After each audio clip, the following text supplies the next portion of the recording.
guys, it's Horsey Stuff, and today I am back with another Horse Trainer Reacts to Misty. I hope you guys are enjoying this movie. I'm so excited because in this segment, I know we are going to get to see Pony Penning Day. It was the thing I was most excited about because I knew that they were going to cover at least some idea of how Pony Penning Day works, and I really have never seen it, so I'm excited. I hope it's accurate because, again, I don't really know what it looks like, and I'm excited that I hope it's just a little bit educational. If you guys could go ahead and hit that like button and subscribe to my channel for future videos, that would help me out a ton. And let's jump on in because I think we go straight to Pony Penning Day. Alright, so that boy, I think, that did not look like a full-grown adult that was riding that horse. Was really leaning forward, hanging on that horse's mouth and really getting in his face and making that horse really anxious and tight and worked up. So all of those kind of issues, that friskiness, as they said, that horse was having was just a result of how he was being ridden, and he was being ridden quite poorly, really.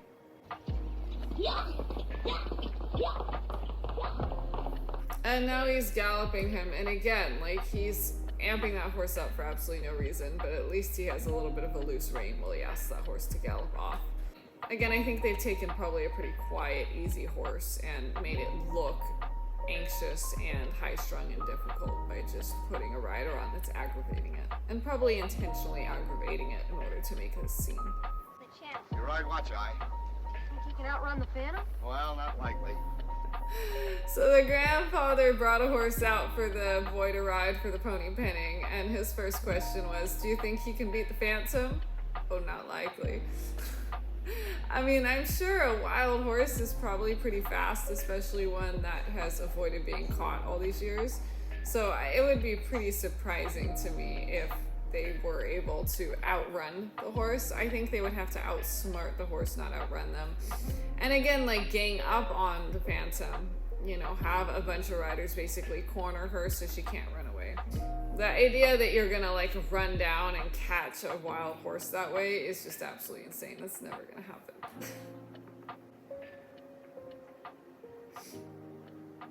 Oh, he looks like he rides quite a bit. He looked very comfortable mounting from the ground like that. I'm very impressed. I think a lot of actors are not that comfortable. I agree with the grandfather. The hard part for the boy is going to be focusing and following directions and working as a team with everyone else and not just going off doing his own thing and hoping he can go magically catch the Phantom on his own. Because that's not going to happen realistically. There's no way he's going to do that on his own, and going off on his own is just going to lead to chaos in Pony Penning Day, because it does need to be an organized effort of gathering all these horses and swimming them across the water for the roundup. Well, the pony that the kid is riding does not look very solid.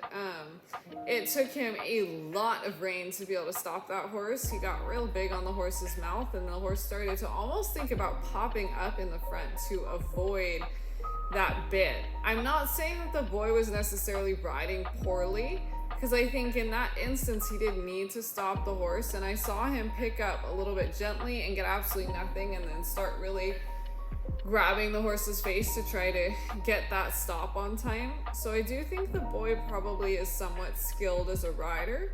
I think this pony could be quite hot and not super well trained, which is interesting. I wouldn't have expected that for this movie, that they would put the boy on something that actually seems slightly difficult to me.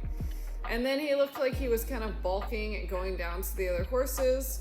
I mean, could be like the camera crew or something legitimately is worrying this horse.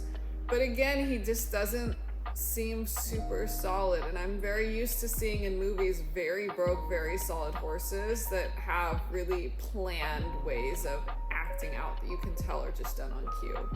So that's a new thing for me. But this horse looks worried, legitimately not happy with the situation. It's possible he doesn't like the water, and that's part of the reason that pony was a little bit like, oh no, I don't like this idea. It's possibly he's just not super comfortable with the water, and they've done this scene a few times. He knows he's gonna have to walk down there and go through the water to get on the boat. That might be what bothers him in the first place. Hard really to say, but again, I think he's not a very solid horse, and I don't think they're actually making that up at all. I just don't think he's super solid. The horse the grandfather's on seems real quiet and real easy, and I think is helping the boy's horse get through it, because the boy's horse is kind of following him.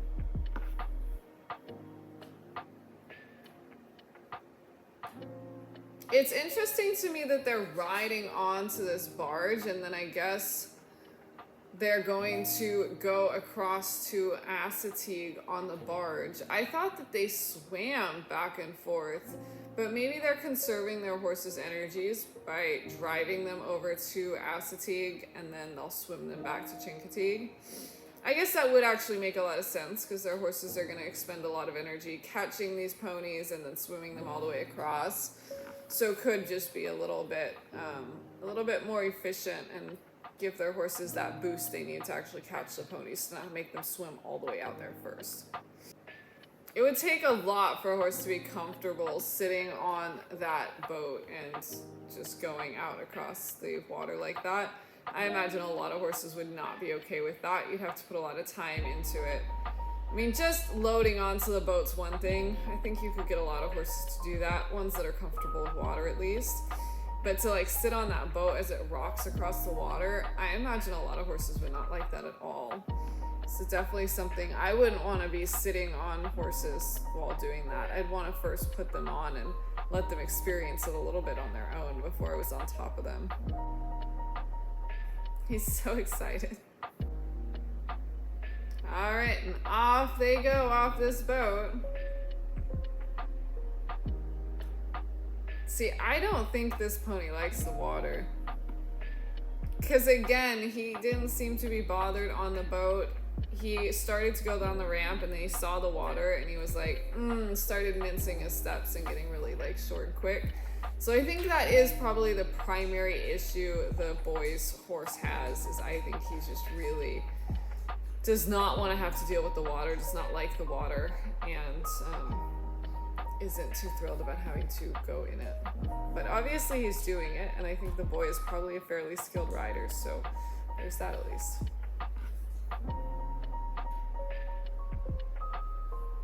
He looks so unhappy, like he just wants to bolt, and the boy is really having to hold him together to prevent that from happening.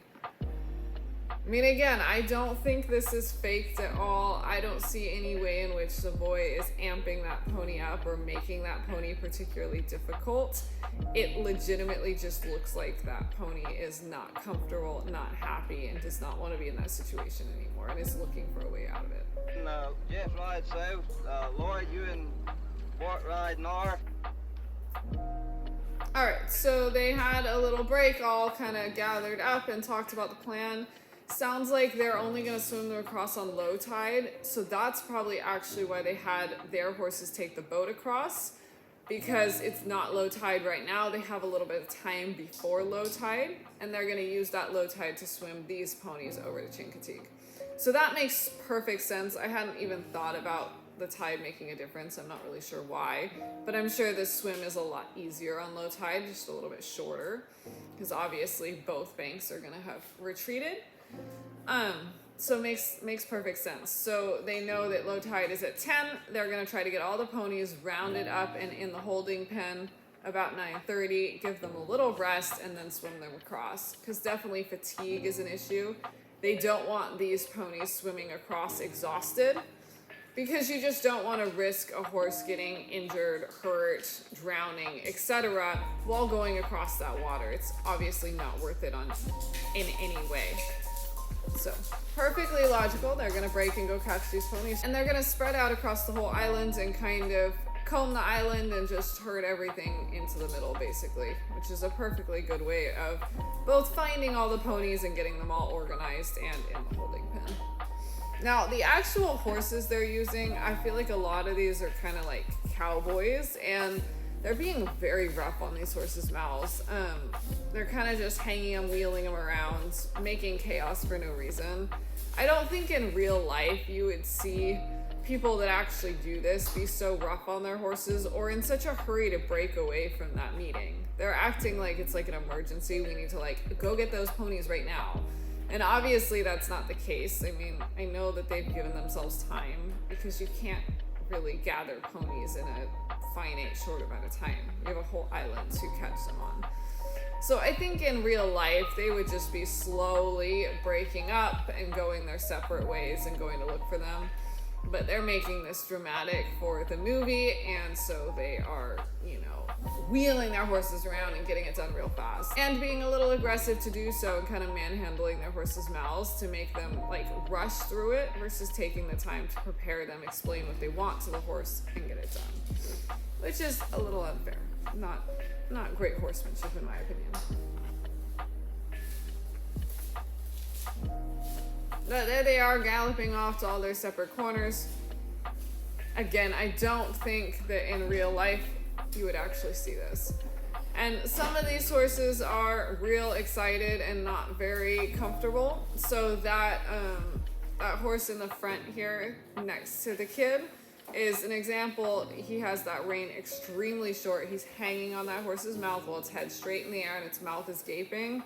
I think that horse is basically bolting, and that rider is just trying to manage that horse as best as he can. Probably something about taking off at the gallop got that horse a little bit worked up and a little bit upset, just having everyone break off at the same time. Obviously, some horses are going to be totally fine with that, but your average horse that hasn't experienced that situation is going to get quite worried about something like that and be like, oh my god, why are we taking off all of a sudden? And so this one, I think, just got real wound up about that, and the rider is just having to grab his face to manage it for the sake of getting the job done. I would like to see him take a rein and circle him, create some bend in that horse and help him relax. But obviously, in terms of getting the shot done, he can't do that. So I think he's very much using the only method he has to get this horse going and just, riding it through and not letting the horse completely take off with him. Although as a training opportunity or an ethical opportunity to help the horse through the situation, he's doing nothing to help the horse. He's just adding more pressure and hoping he can manhandle the horse into listening despite his extreme anxiety. And they have the two bigger horses in the front and kind of have the boy's horse right against the black horse.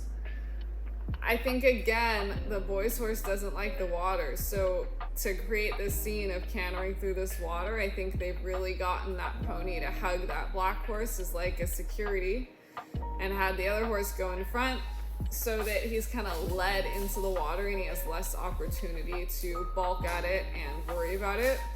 And galloping behind two other horses is going to increase a horse's chance of going into the water. Right? Obviously, we know this horse will go into water. It's not like he's deathly afraid of it and won't do it at all. But it is going to be a little easier to get him to go in the water by having him go second or third and have them go at speed, because he's not going to want to get left behind. So you're just kind of helping distract this pony from the water to get this scene done a little bit easier. It looks like they found the wild horses and they're starting to bring them into the holding pen. Now they're cantering back through the same water they just went through. Again, a lot of these horses don't have good brakes, and because they're stopping them very quickly, they're getting excessively big on their mouths and just cranking them. It's a common thing in the horse world, but I have a big problem with it. These horses haven't been taught to softly come back on the bit, and as a result, the riders have to get big and manhandle them for the sake of the scene. But it's not fair to the horse, because the horses just haven't been properly trained and haven't been taught to respond to an aid quickly. They should be responding primarily to that seat. Those riders should sit back and deep. Those horses should go bam and stop. But that's not happening. Instead, they're grabbing their faces and holding, and the horses are like, trying to avoid it. And the riders are holding until the horse eventually comes back off the bit. To me, that just tells me those horses are not trained to come off the bit well. They don't understand that when the rein closes, they need to back off of it. Their first thought is, let me push through this, go into it, and see if I can bully my way through the bit, purely because they haven't been taught to give to pressure. And that, to me, is a big red flag in training. You should always teach a horse to softly give to aids, not teach them, not just escalate your aids and manhandle them into things, because then you perpetually have this brace. Every time the horse feels that bit, he's gonna either try to run through it or he's gonna brace against it and be like, oh my God, this is where you grab my face. Because you didn't take the time to teach him how to properly respond to it in the first place.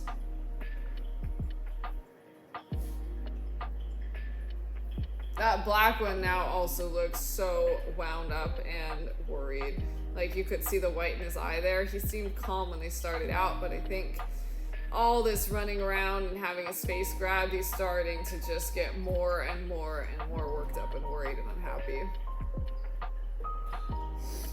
In actuality, when you are rounding up horses, cattle, anything, any kind of animal, you don't want to gallop at them because you're going to tend to cause them to run in a blind panic and scatter. You want to be strategic and slow. You want to keep them as quiet as possible because that's going to help you keep them organized.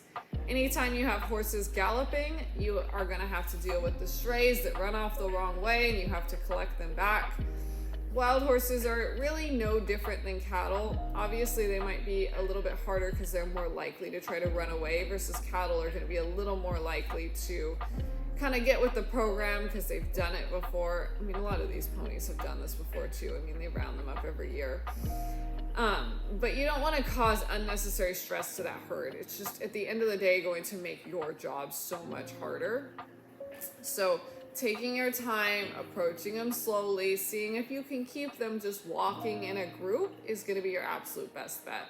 They have decided to just gallop at them like, oh, we saw them, let's just hunt them down as fast as we can, which has caused these guys to all take off, and now they're going to have trouble kind of steering that herd and keeping that herd together because they're going to be chasing the herd versus herding them.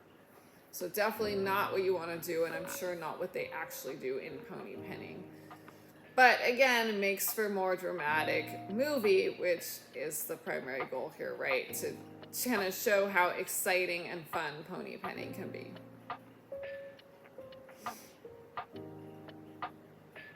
So they've kind of set up a back person and two flanks to kind of guide that herd, which is exactly what you want to do. 3 people is a great team to drive any kind of livestock or horses, whatever. I mean, herding is primarily done with livestock, so that's why I keep going back to livestock. But obviously, any group of animals, it really doesn't matter what it is. If you have somebody behind them, it keeps the pressure on, keeps them moving forward. Their job would be to keep everything moving forward at a slow, steady pace, not getting them too jazzed, but also not letting them stop or turn around or anything. Making sure nobody's getting left behind, nobody's starting to fall out the back or getting left behind with that herd. And then you have 2 side people that kind of catch any horse or animal that starts to stray out to the side, wander off, go the wrong direction, and also helps guide that herd so that they're going on the path that you want them to and end up at the right destination.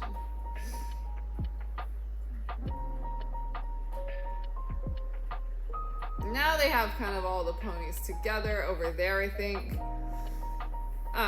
So that was a larger group. They had more flank people, which obviously, as many people as you have, you can start to surround the herd, which is going to make the herding a lot easier. Versus if you only have 3, you're going to have to be a little more careful and just really on top of things because they can slip past you if you're not paying attention, especially when you're going at speed and everything is panicked, which again, you would want to avoid. Straggler went that way. Get it. All right, so it sounds like the piper has escaped the roundup again, and they're sending the boy after her to try to go find her and round her up. If she's that hard to catch, I don't think it's gonna happen. But that is exactly what you would do. If you see a horse get away from the herd, you would send somebody out to go find them and herd them back. And either herd them, or if they're really difficult, honestly, probably rope them and bring them back into the herd. If you're really struggling with whatever, you know, the horse or livestock that you have is really refusing to be herded back in with the rest of the herd. So you can see a lot of these are trotting and, you know, slow canter. Some of them are walking. It's a butter pace to move a herd. I still think you could probably move them slower and, you know, be a little more efficient, have a little less anxiety and drama around it. But they're not straight up galloping this herd anymore. They have definitely slowed it down a lot. Some of these horses are like grabbing a bite to eat as they go. Because again, you don't want them panicked and stressed and running, because they're just going to tend to like go everywhere, right? Then when you have panicked horses, they don't always run in an organized herd. They just start to like escape and spread out, every man for themselves. And that's the last thing you want when you're trying to keep a herd together and get them somewhere. It seems like they have most of these in the pen, so now this boy has to go find the paper.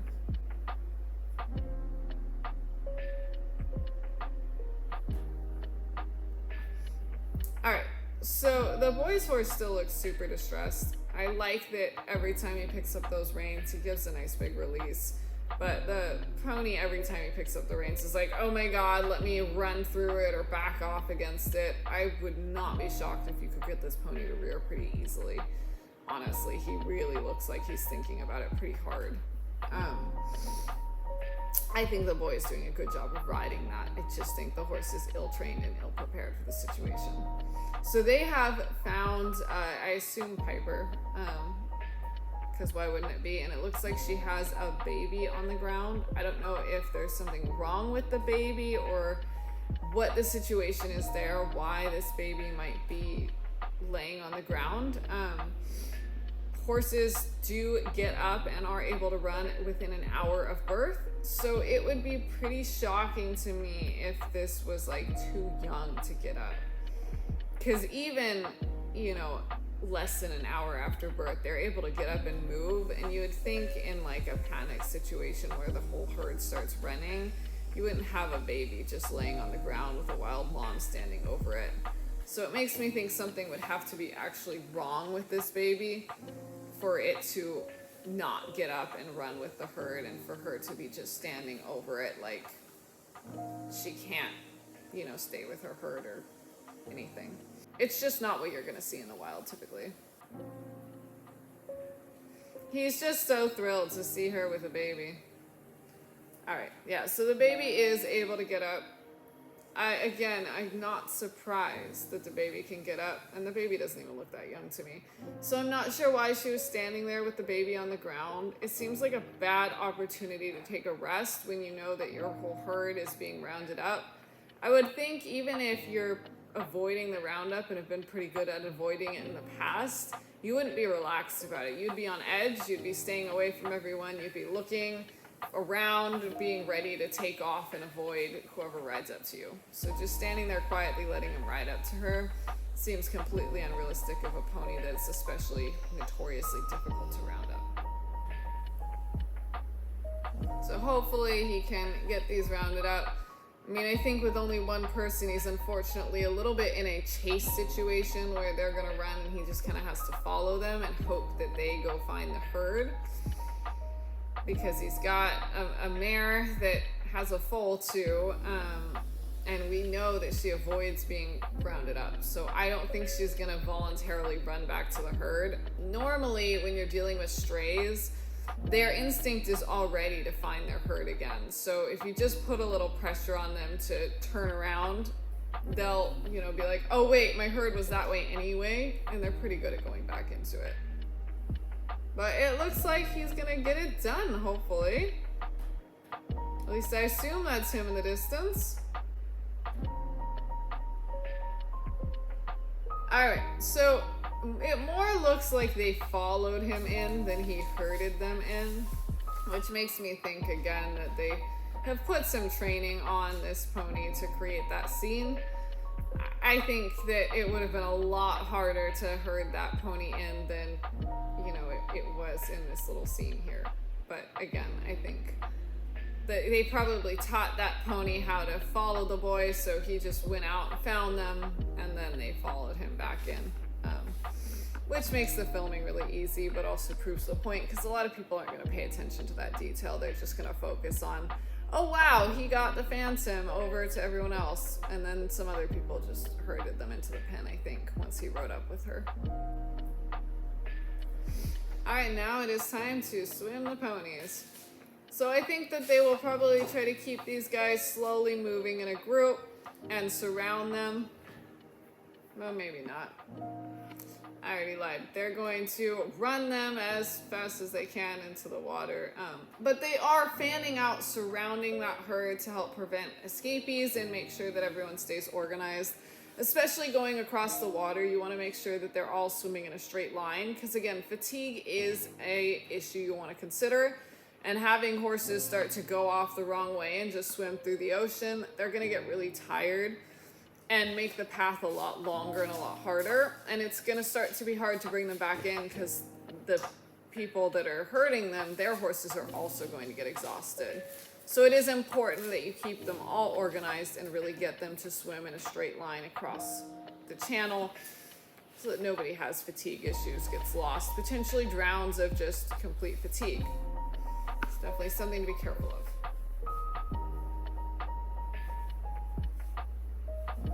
Alright, so they kind of thought, oh, let's turn around. They went into the water. Oh, we'll turn around and go back to the shore around. That's why you have those side people. You can see how they stepped in to block them. So they don't really have any option except to keep going forward. Which is exactly what's going to happen in herding, especially when you have them moving so fast. They're working more in a panic than logically thinking about things. Which again, it's not how you want to approach things when you're herding.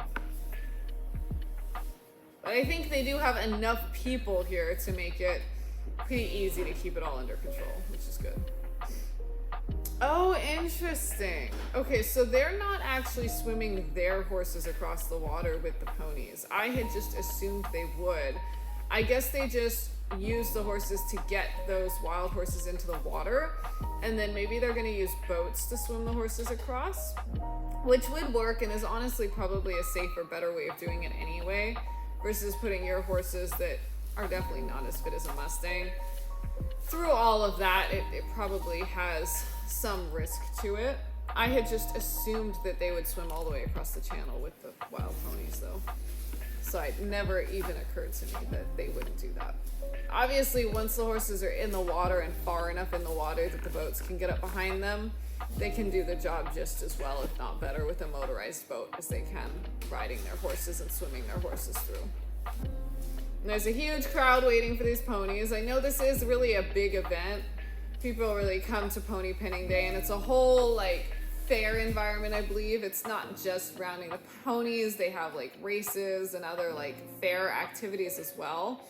So that's definitely going to draw a crowd, but swimming the ponies across the channel is always kind of the highlight of it. Alright, so the baby is screaming, I guess. I mean, we're hearing whinnying and we're looking at that foal, so I assume the baby is screaming and the boy is getting really concerned. I'm not sure what is going on, why he would be concerned. Looks like everything is going fine, and just the whinnying doesn't shock me at all. This baby's never swum across water before. I'm sure he's completely panicked and just in a lot of stress.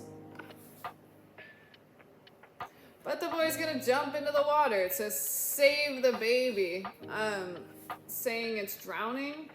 I don't know, that doesn't look like a horse that's drowning to me, but again, it would be really hard to kind of show a horse drowning in a movie without like actually, you know, teaching it to like lay down or something, especially a baby. So I think there was very limited things they could do to make the scene seem accurate, and they've done maybe the best they can.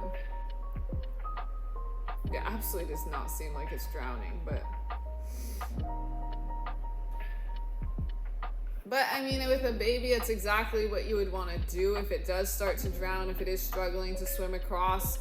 You would want to help it keep its head elevated, support its weight as much as it can, and help propel it to shore as quickly as possible.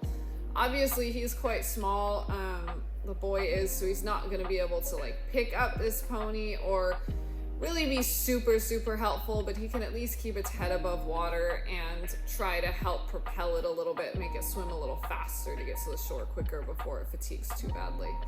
But that would be a big advantage of having the boats around. I imagine if a horse really is in distress, they could throw some ropes around the horse and keep it, you know, at least head above water and drag it in with a boat in really a serious situation where the horse is legitimately drowning and can't swim the rest of the way across the water. This pony isn't drowning at all, though. He was doing just fine.